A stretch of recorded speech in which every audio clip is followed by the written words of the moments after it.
नासरीन, कराची जी Bilal colony में गंदगी जा ढेर लगी विया आहिनि, जे सबब रहवासी सख्त परेशान थी विया आहिनि। वधीक तफ़सील लाइ पेश आहे निज़ामुद्दीन भुट्टो जी हीअ रिपोर्ट।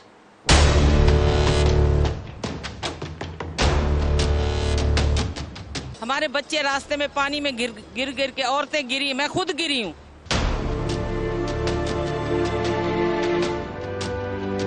यूसी चेयरमैन कौंसलर सब इन को पहिरीं इन जा MP भी इन जो हुयो, MNA भी उन्हनि जो, पर हिते मोहम्मद अली ॻोठ में उन्हनि रुपए जो भी कम न करा। आए ॾींहुं ही सिलसिलो जारी आहे, न त अॼु हे पानी सुकी वियो आहे, सुभाणे असांजी रोशनी थी वेंदी, असां घुमंदासीं रोड सां। कोरंगे जो करोड़ों रुपया बजट रखंदड़ Shah Faisal town UC 5 Bilal colony जे ॻोठ मोहम्मद अली जा बुनियादी मसला हल करण में मुकमिल तौर नाकाम थी चुको आहे। इलाके जो वरियनि खां तबाह हाल सेवरेज दुरुस्त न थियण करे इलाको अॼु भी गंदगी जे वर चढ़ियल आहे।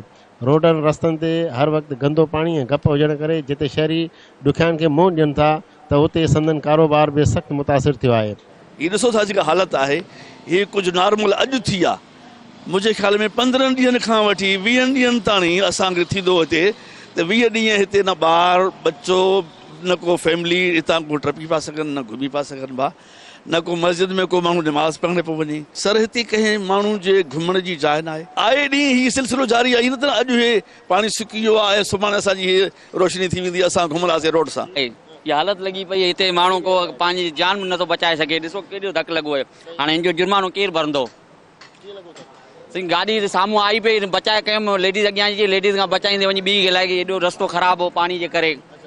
जी छा कयूं, बेवस आहियूं। केरु असांजो हिते हमदर्द न आहे ऐं केरु न सार लहण वारो आहे, न संभार लहण वारो आहे। ही बिलाल कॉलोनी तव्हां पोयां खां वठी ॾिसो, अॻे ताईं ॾिसो को बि तरक़ियाती कमु न आहे। सेवरेज जी जेको बि सिस्टम आहे तक़रीबन पोएं 2-3 महीननि खां इहो निज़ाम लॻो पियो आहे। ही साम्हूं मस्जिद आहे, हितां निमाज़ जो टाइम थिए थो, लेडीज़ अचण वञण जी जॻह न आहे।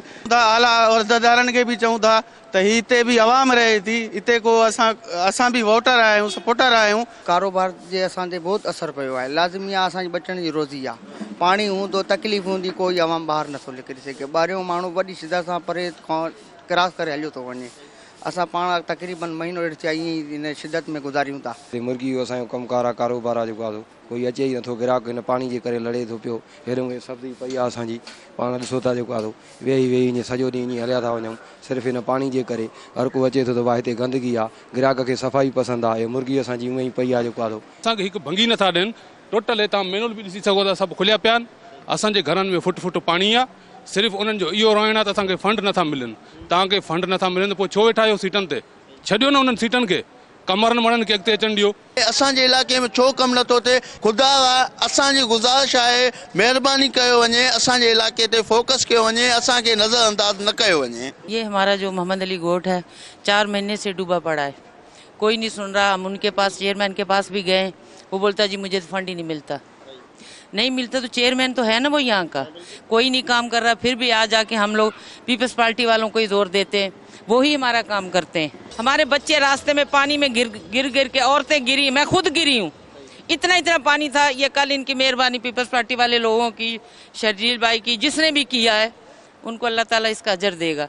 कोरंगी बिलाल कॉलोनी मोहम्मद अली ॻोठ इन ॾींहुं तमामु एतिरो मुतासिर आहे। तव्हां ॾिसो सॼो पासो तक़रीबन महीने 1.5 महीने जो पाणी हिते बीठल हुयो। जेको असां कल्ह सरजील रिज़वानी साहिब जेको हिते जो कैंडिडेट थियो आहे, उनजे महिनत सां जहत सां गाॾियूं लॻारायूं, स्वीपर लॻाया, सॼो कुझु कयो। इनखे फ़िलहाल त सुकाए छॾियो आहे, पर इहो मसइले जो हल न आहे। जेसि ताईं उतां को लहण पए, हुसैन चौक खां गबोल चौक ताईं उतां अॻिते वञे लहण। हिते जेका टाउन चेयरमैन आहे, UC चेयरमैन, कौंसलर सभु इन्हनि को पहिरीं इन जा MP भी इन्हनि जो हुयो, MNA भी उन्हनि जो, पर हिते मोहम्मद अली ॻोठ में उन्हनि रुपए जो भी कमु न करा। तरक़ियाती कमु नज़र नथो अचे, का बि कारकर्दगी जेका आहे उहा नज़र नथी अचे। ऐं पीपल्स पार्टी जा जेके नुमाइंदा आहिनि ऐं वर्कर जेके आहिनि उहे हिते सरगर्म नज़र अची रहिया आहिनि। कैमरामैन हैदर अली कंबरानी सां गॾु Nizamuddin Bhutto, the TT news, Karachi.